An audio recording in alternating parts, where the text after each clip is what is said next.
আসসালামু আলাইকুম, welcome to my channel the colourful life BD. আজকে আমি খুব মজাদার একটা আমের আচার রেসিপি শেয়ার করব আপনাদের সাথে, যেটা খুবই ইজি একটা প্রসেস। আশা করি আপনাদের ভালো লাগবে। প্রথমে আমি মাঝারি সাইজের 5-6টা আমকে এভাবে কেটে নিয়েছি, দেখতে পাচ্ছেন, আর পিছনটাও একটু চাকচাক করে কেটে নিয়েছি। আমগুলোকে কেটে ভালোভাবে ধুয়ে আমি লবণ, হলুদ আর মরিচ পরিমাণ মতো মেখে প্রায় 2 দিন রোদে শুকিয়ে নিয়েছি। এখন চলে যাচ্ছি মেন রান্নায়। প্রথমে আমি একটা কড়াই গরম করে নিব আর এতে 1.5 কাপ পরিমাণ সরিষার তেল দিয়ে দেব।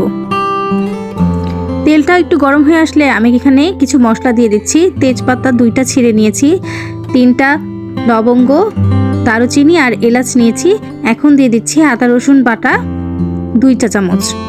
মশলাটাকে কিছুক্ষণ তেলে কষিয়ে নেওয়ার পর এখন আমি শুকনো আমগুলো দিয়ে দিচ্ছি। যে আমের আটিগুলো একটু শক্ত, সেই আমগুলো দিয়ে এই আচারটা বানালে আচারটা কিন্তু একদম পারফেক্ট হবে, তা না হলে আচারটা গলে যাওয়ার একটু চান্স থাকে। তেলে আমটাকে কিছুক্ষণ কষানোর পরে এখন আমি পরিমাণ মতো চিনি দিয়ে দিচ্ছি। চিনির পরিমাণটা কিন্তু ভ্যারি করবে, কারণ অনেক আম খুব বেশি টক থাকে, সেক্ষেত্রে চিনিটা একটু বেশি লাগবে। আর এখন দিয়ে দিচ্ছি 1/2 কাপ পরিমাণ ভিনেগার। আপনারা আপনাদের টেস্ট অনুযায়ী এখানে একটু লবণও অ্যাড করতে পারেন।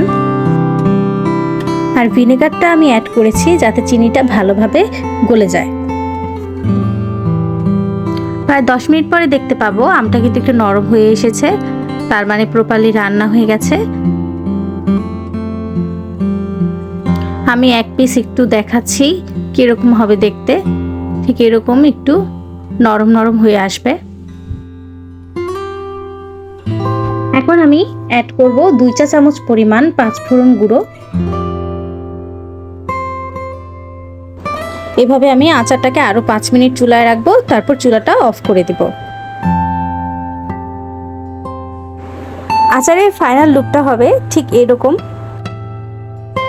সুন্দর একটা কালার চলে এসেছে, দেখতে খুব লোভনীয় হয়েছে। অবশ্যই আপনারা এটা বাসায় ট্রাই করবেন। আর আমার রেসিপিটি ভালো লাগলে আমার চ্যানেলটি সাবস্ক্রাইব করে আমার পাশেই থাকবেন। ধন্যবাদ সবাইকে। আল্লাহ হাফেজ।